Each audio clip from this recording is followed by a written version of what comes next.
Hola, nuevamente bienvenidos a un nuevo seminario virtual de la Cátedra de Farmacología Básica de la Facultad de Ciencias Médicas de la Universidad Nacional de La Plata.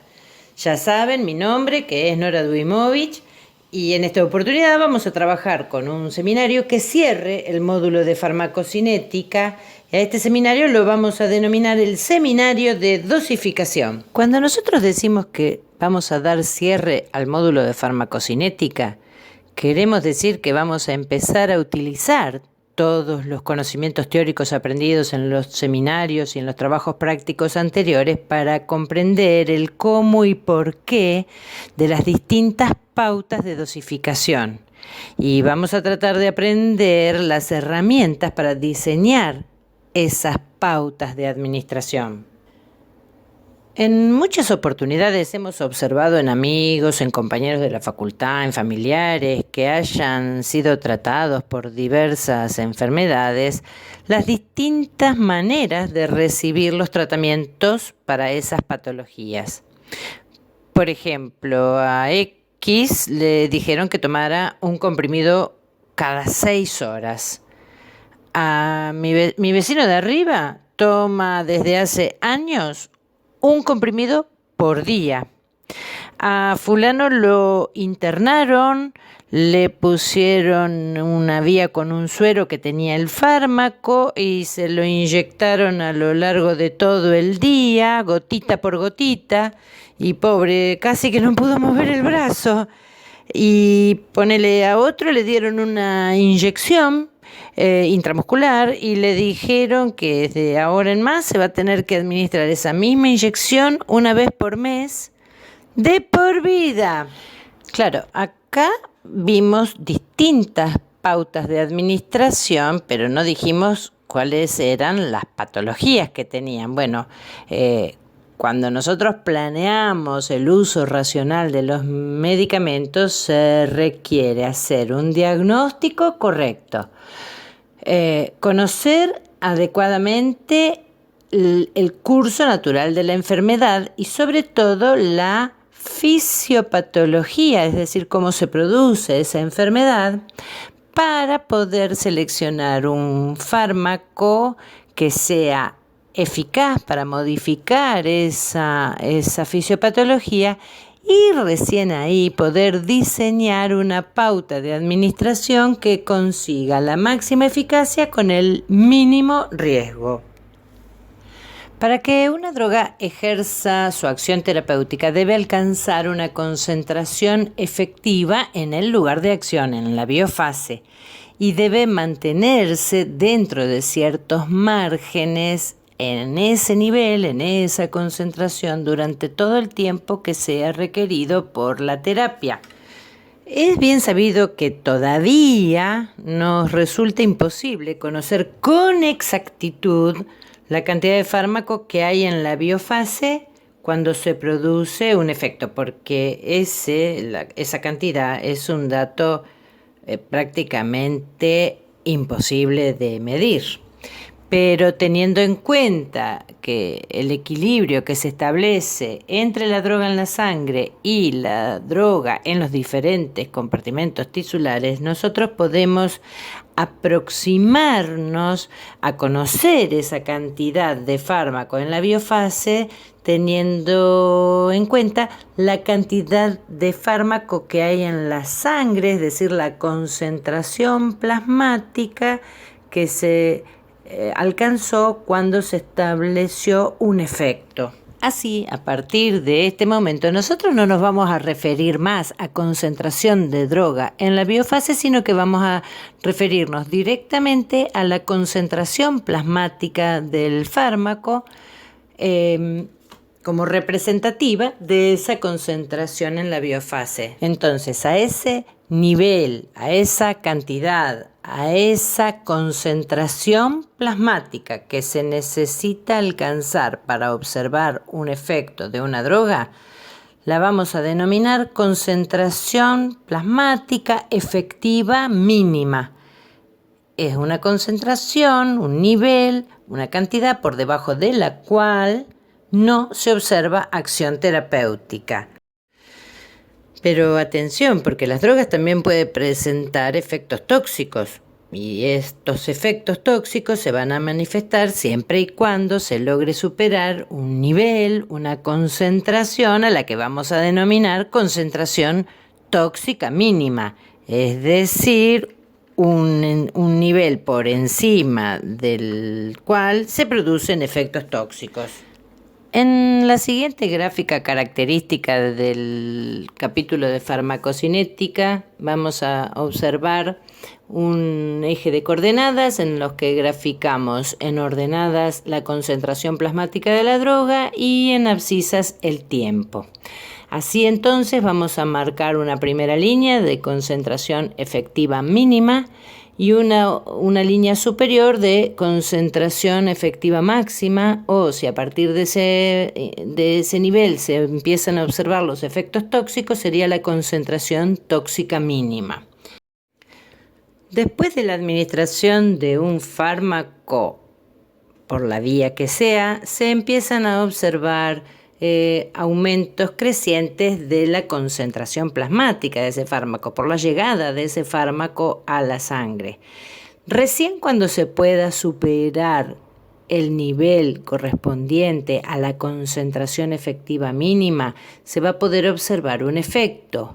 El tiempo previo en el cual existía droga en la sangre, pero no alcanzaba a superar la concentración efectiva mínima, ese tiempo se va a denominar periodo de latencia.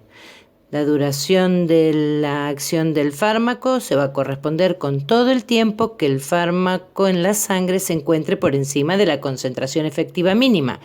Y cuando las concentraciones plasmáticas empiecen a caer y caigan por debajo de la concentración efectiva mínima, ya va a haber droga en la sangre, pero no va a ser suficiente para observar un efecto. La relación que existe entre las concentraciones efectiva mínima y la concentración efectiva máxima, o que dijimos nosotros concentración tóxica mínima, se puede denominar ventana terapéutica o rango terapéutico. A ver, cuidado, no confundir con el índice terapéutico, que fue ese concepto que aprendimos en el seminario de variabilidad individual de las curvas cuantales. Ahora nos vamos a referir a ventana o rango terapéutico. Entonces, es la distancia que existe entre la concentración efectiva mínima y la tóxica mínima. Las drogas pueden tener ventanas amplias o estrechas. Además, cada droga puede tener varias ventanas, tantas como efectos deseados y efectos tóxicos pueda originar. Y esas varias ventanas las vamos a observar en la siguiente gráfica. La droga imaginaria que hemos graficado en este eje de coordenadas es una droga que posee 3 efectos deseados, y cada uno de esos efectos deseados se logra después de superar una concentración efectiva mínima. Por eso les pusimos concentración efectiva mínima 1, 2 y 3 a las líneas inferiores de concentración plasmática, y 2 efectos tóxicos. Por eso les pusimos concentraciones tóxicas 1 y 2 a los niveles que había que superar en el plasma para que se observaran esos 2 efectos tóxicos. Las líneas verticales están indicando la relación que existe entre cada uno de los efectos deseados y de las concentraciones que se necesita alcanzar para cada uno de los efectos deseados y las concentraciones que se necesita alcanzar para cada uno de los efectos tóxicos. Así, las líneas verticales marcan los diferentes rangos o ventanas terapéuticas, y como verán hay muchos para una sola droga. Todo tiene que ver con cuántos efectos deseados y cuántos efectos tóxicos pueda lograr esa droga. Ahora, sería imposible recordar todas las ventanas terapéuticas de todas las drogas. Nuestra tarea es recordar solo aquellas drogas que poseen que presenten ventanas terapéuticas estrechas y aprender a diseñar las mejores pautas de dosificación para poder manejarlas con mucho cuidado sin causar efectos tóxicos. Así que si nosotros aprendemos a trabajar, a diseñar pautas de administración para drogas que tienen rangos terapéuticos pequeños, bueno, después trabajar con drogas que tengan amplios rangos terapéuticos nos va a resultar sumamente fácil. El diseño de una pauta de administración requiere predecir cuál será el curso temporal de la concentración plasmática de un fármaco para saber cuándo comenzará a observarse el efecto terapéutico y cuánto tiempo durará esa acción. Para entender entonces las variaciones del curso temporal de la concentración plasmática de los fármacos, es decir, cómo se van a modificar en función del tiempo, vamos a tener que definir primero que existen distintas modalidades o regímenes o pautas de dosificación. Vamos a empezar a analizar lo que es un régimen de dosis única, es decir, el tratamiento consta de una sola dosis y después lo vamos a complicar tratando de entender los regímenes de dosis múltiples. Así entonces, un régimen de dosis única se refiere a una situación que se presenta cuando el tratamiento farmacológico para un paciente consiste en la administración de una sola dosis. Tenemos varios ejemplos de tratamientos de dosis única. Por ejemplo, los que se denominan tratamientos de profilaxis. Profilaxis quiere decir evitar. Por ejemplo, una vacuna se administra una sola vez. Puede ser un antimicrobiano que se administra una sola vez previo a una intervención tal que se sabe que va a producir o que puede producir bacteriemia, es decir, llegada de bacterias a la sangre.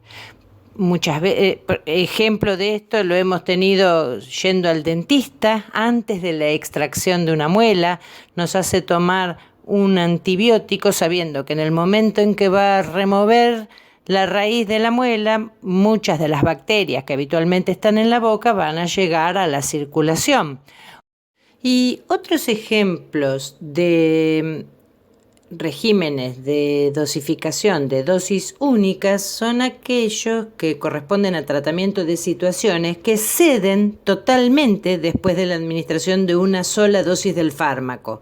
Por ejemplo, un dolor de cabeza, o un dolor por un proceso inflamatorio agudo, a tener un broncoespasmo ocasional, ceden con la administración, son ejemplos de situaciones que pueden ceder con la administración de una única dosis de un fármaco. A su vez, de acuerdo a la situación clínica que estemos considerando, podemos necesitar que el efecto deseado sea logrado en forma inmediata o a veces en forma diferida. Por ejemplo, un dolor agudo requiere el inicio de acción lo antes posible, pero una vacuna puede ejercer su efecto en forma diferida porque no se necesita que el efecto protector sea alcanzado instantáneamente. Y ahora nos vamos a referir a lo que es un régimen de dosis múltiples. Obviamente se refiere a un plan de tratamiento farmacológico que consiste en administrar varias veces la misma dosis del fármaco. Estos planes generalmente se utilizan para tratamiento de patologías crónicas o aquellas que pueden ser controladas en un intervalo más prolongado de tiempo.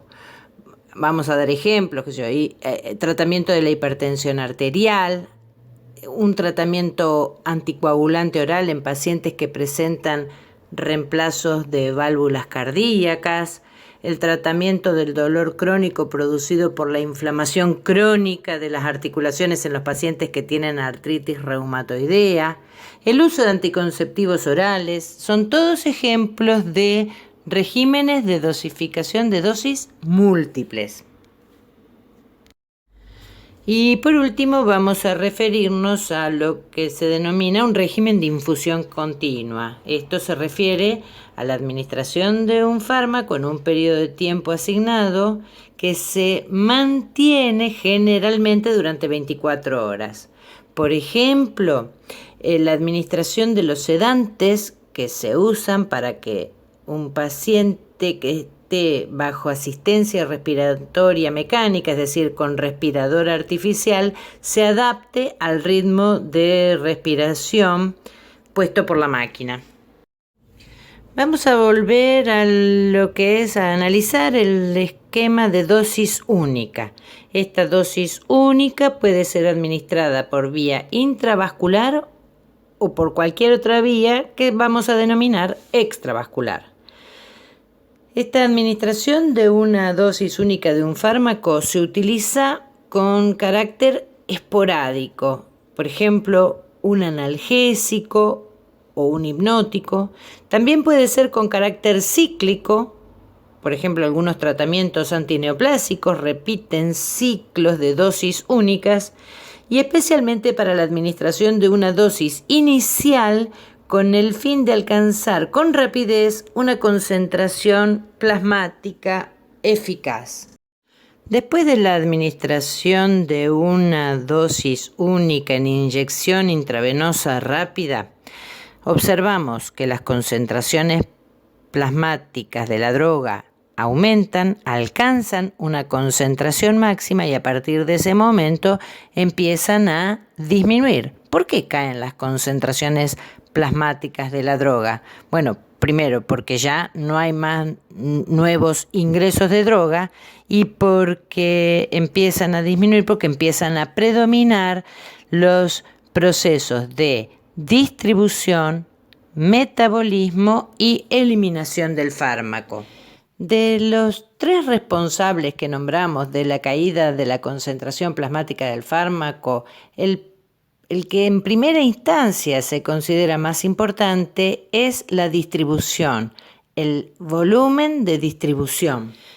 ¿Y por qué la distribución en primera instancia? Bueno, si bien todos los procesos son simultáneos, la distribución es la que va a predominar en primera instancia porque hipotéticamente los tejidos están vacíos de fármaco, no hay droga en los tejidos y en el plasma está todo el fármaco recientemente administrado. Así que va a existir un gran gradiente de concentración para que la droga abandone el plasma gracias a la distribución, principalmente hacia los territorios más irrigados. Así que, teniendo en cuenta el dato del volumen de distribución, podemos calcular la dosis necesaria para lograr una concentración plasmática deseada, haciendo un cálculo que es multiplicar la concentración plasmática a la que queremos llegar por el volumen de distribución. Esto es directamente proporcional. Cuanto más espacio, más volumen tenga la droga para escaparse del plasma y caer la concentración plasmática, más grande va a tener que ser la dosis de carga. Y decimos dosis de carga o de impregnación porque es la dosis que se administra con el propósito de lograr rápidamente las concentraciones plasmáticas efectivas. Si tuviésemos que hacer el cálculo de una dosis única administrada por vía extravascular, utilizaríamos los mismos parámetros, el de la concentración plasmática y el del volumen de distribución. Nada más que vamos a tener que tener en cuenta que como media un proceso de absorción, habrá que estar atento a que la biodisponibilidad pueda llegar a ser menor del 100%, como es en el caso de la vía intravenosa. Y ahora vamos a referirnos a los esquemas de dosificación que se denominan de dosis múltiples, que son la forma más ampliamente utilizada para mantener un tratamiento crónico.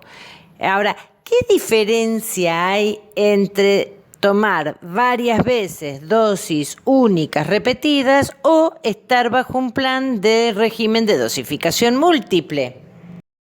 Lo que va a marcar la diferencia va a ser el intervalo entre las dosis que se elijan. Así, si entre dosis y dosis pasaron más de 5 vidas medias, se considera que la droga administrada en la primera dosis ha sido totalmente eliminada del organismo y la segunda dosis, tan espaciada, va a iniciar el ascenso de la concentración plasmática desde 0. En cambio, si el intervalo de dosis es más corto que el de 5 vidas medias, no se terminó, ha pasado tan poco tiempo entre una dosis y la otra que durante ese tiempo no se llegó a eliminar el 100% de la primera dosis. Por eso, cuando administremos la segunda, la cantidad incorporada con la segunda dosis se va a acumular con la que estaba remanente después de haber administrado la primera. Y como siempre que hablemos de dosis extravasculares, vamos a tener que tener en cuenta el tema de la biodisponibilidad, que no siempre es exactamente igual a la biodisponibilidad del 100% que se observa cuando uno administra una droga por vía intravascular.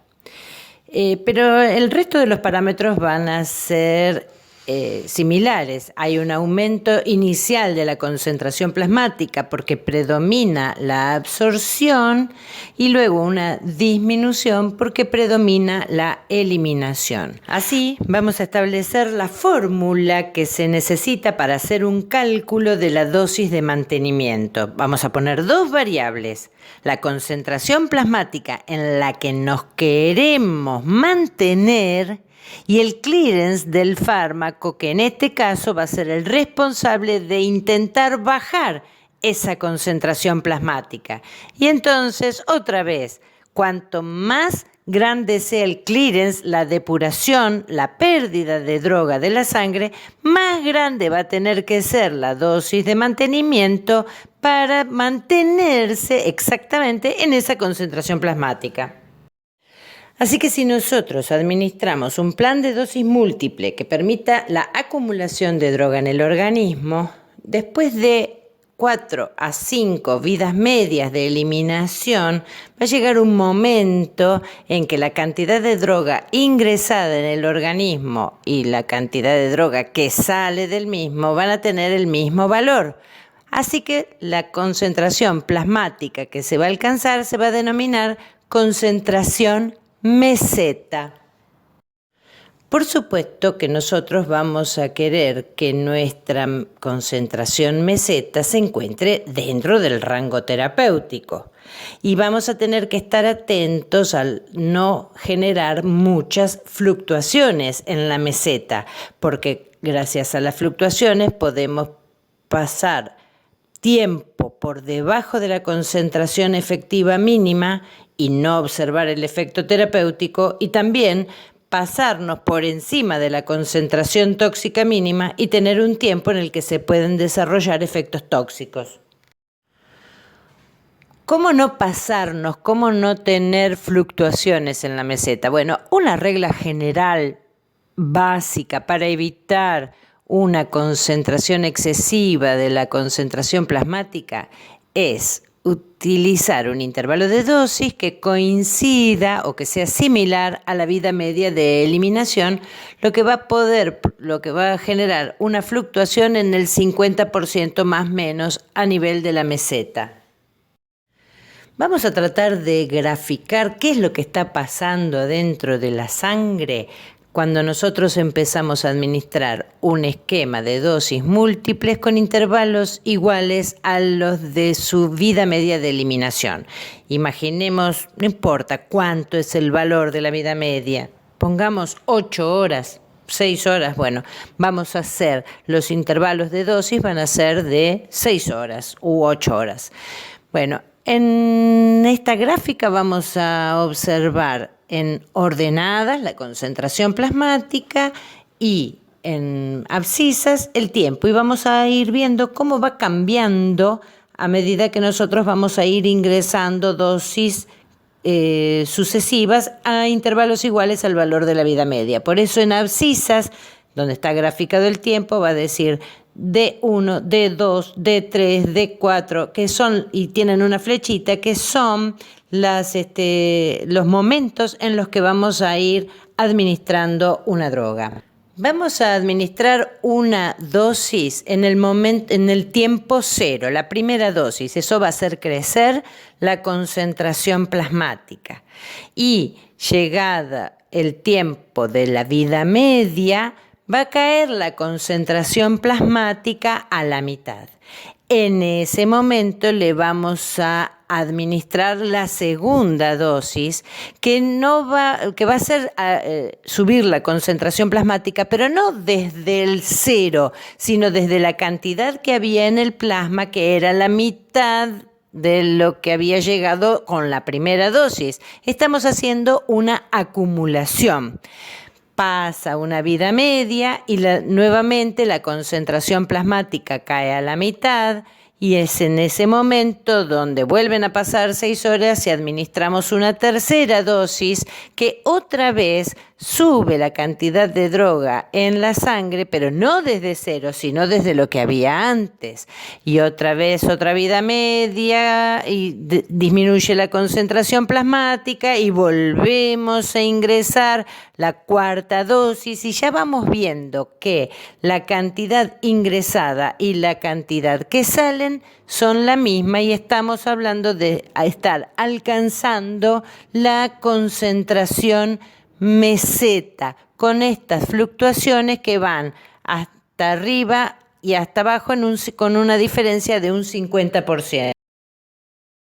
Así que vemos que cuando han pasado alrededor de 4 o 5 vidas medias, la cantidad de droga que ingresó y la cantidad de droga que salió del organismo fue aproximadamente la misma. Por eso se puede lograr establecer lo que se denomina la concentración meseta. Acá la pusimos en una línea punteada que marca la concentración promedio entre los niveles máximos y los niveles mínimos del fármaco en la sangre, y en otra línea punteada les estoy poniendo qué hubiese pasado si hubiésemos dado una dosis única y no hubiésemos repetido las dosis 2, 3, 4 y sucesivas. Bueno, y ahora vamos a hacer el ejercicio calculando una dosis de mantenimiento que sean 4 comprimidos por día. No voy a decir de cuántos miligramos viene cada comprimido, nada más 4 comprimidos por día, y ver qué pasa si los administramos a intervalos iguales al de la vida media. Administramos la primera dosis, la concentración plasmática sube, en una vida media cae a la mitad, y en ese momento le damos la segunda dosis, que notamos que hace subir la concentración plasmática, pero no desde cero, sino desde lo que había antes, en la primera. Con la segunda vida media va a caer la concentración plasmática a la mitad, y ahí es el momento de la tercera dosis, y bajamos otra vez en una vida media, bajamos a la mitad de lo que habíamos conseguido, momento de la tercera dosis, y seguimos aumentando la concentración plasmática, ya no tan aumentos tan considerables, sino que se van a ir manteniendo siempre dentro de un nivel está relativamente estable, ahora que han pasado 4 vidas o 5 vidas medias desde el inicio de la administración. Así nos vamos a mantener durante todo el tiempo que sigamos administrando, porque la cantidad de droga que llega es la misma cantidad de droga que sale, hasta que lleguemos a demostrar en una línea verde que les voy a aparecer ahora, que es el nivel meseta. Y ahora vamos a hacer una prueba. Estábamos hablando de 4 comprimidos diarios, pero ahora vamos a cambiar el intervalo de dosis. Ahora vamos a dar 2 comprimidos cada 12 horas, de manera tal que a lo largo del día van a seguir siendo 4 comprimidos, pero vamos a cambiar el intervalo de dosis a ver qué pasa con la llegada de la concentración plasmática a la meseta y la altura de la meseta. Entonces, a la primera hora, la 0 hora, le damos 2 comprimidos para que la concentración plasmática ahora suba al doble de lo que estaba subiendo en el ejemplo anterior. En una vida media, la concentración plasmática cae a la mitad y nosotros ahora no le damos la segunda dosis. Vamos a dejar pasar otra vida media para que recién ahí la concentración plasmática caiga a la mitad de la mitad y darle la segunda dosis. Y otra vez, un ascenso de la concentración plasmática con los 2 comprimidos juntos, una caída en la primera vida media y no le vamos a volver a dar, dejamos pasar una segunda vida media para que la concentración plasmática vuelva a caer a la mitad. Momento de darle nuevamente 2 comprimidos. Vuelve a aumentar tanto, pero no parte desde 0, sino de lo que quedó de la dosis anterior. La acumulación se produce en base a lo que quedó en la dosis anterior. Otra vez el descenso en la primera vida media, no le damos, dejamos pasar otra vida media y un nuevo descenso para recién ahí, otra vez 2 comprimidos, ascenso grande por los 2 comprimidos y ahora descensos que ya directamente no les marco la línea punteada, les marco a dónde fue a parar después de 2 vidas medias de eliminación la concentración plasmática, momento de darle otra vez los 2 comprimidos y otra vez el descenso y ya observamos que existe otra vez un nivel meseta que se alcanza a las 4 o 5 vidas medias independientemente del intervalo de dosis y la altura. Por ser la misma dosis de mantenimiento diaria, la altura de la meseta es la misma. Y ya que estamos probando, vamos a dar un último ejemplo. Vamos a mantener esa dosis de mantenimiento, es decir, lo que calculamos a lo largo del día, 4 comprimidos por día. Pero ahora vamos a hacer la prueba, a ver qué pasa con la concentración plasmática si le damos los 4 comprimidos todos juntos. Vamos a cambiar el intervalo de dosis. Entonces, en la primera dosis, a la primera hora, va a tomar los 4 comprimidos, con eso va a haber un aumento elevadísimo de la concentración plasmática porque llegó mucha droga junta y a medida que pasa el tiempo va a ir pasando una vida media, cae a la mitad, otra vida media, cae a la mitad, otra vida media a la mitad y por último pasaron 4 vidas medias y estamos casi en 0.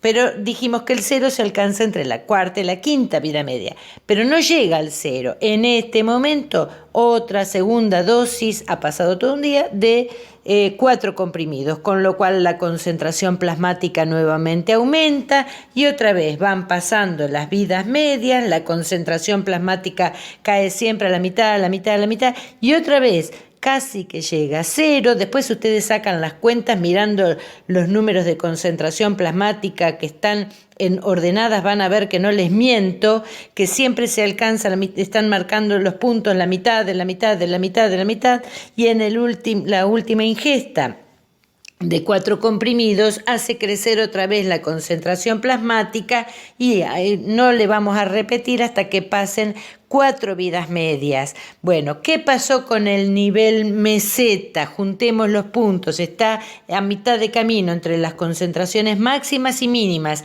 Es esa concentración que está cercana a 4, no sabemos 4 qué, 4 miligramos por litro, por ejemplo. Es la misma altura de la meseta, lo que cambió mucho fueron las fluctuaciones alrededor de la meseta. ¿Por qué? Porque hicimos una acumulación de dosis, modificamos el intervalo de dosis. Y ahora para finalizar, ¿saben qué hicimos?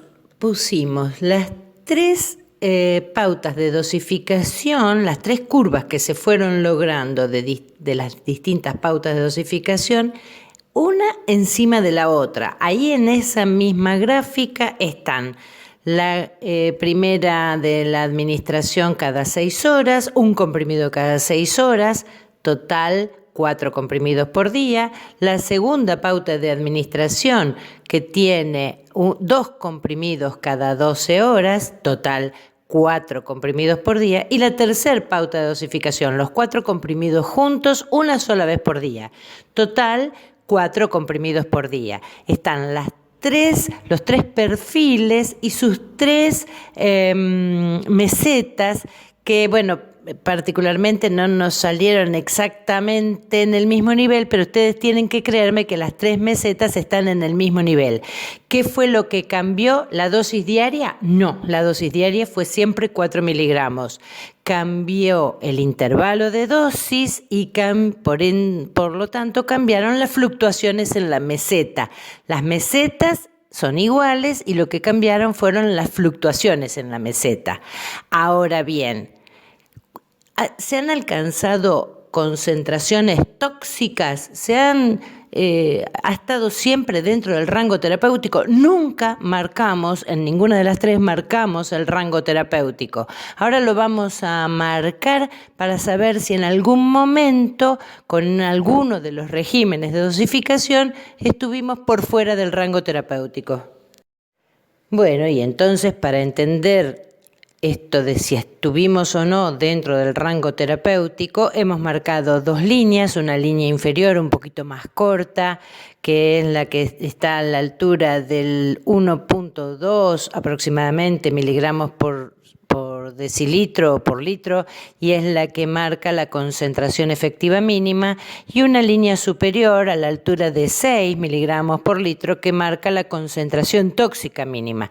Entre ellas se encuentra el rango terapéutico, y ahí vemos que con la administración de un comprimido cada 6 horas estuvimos siempre dentro del rango terapéutico.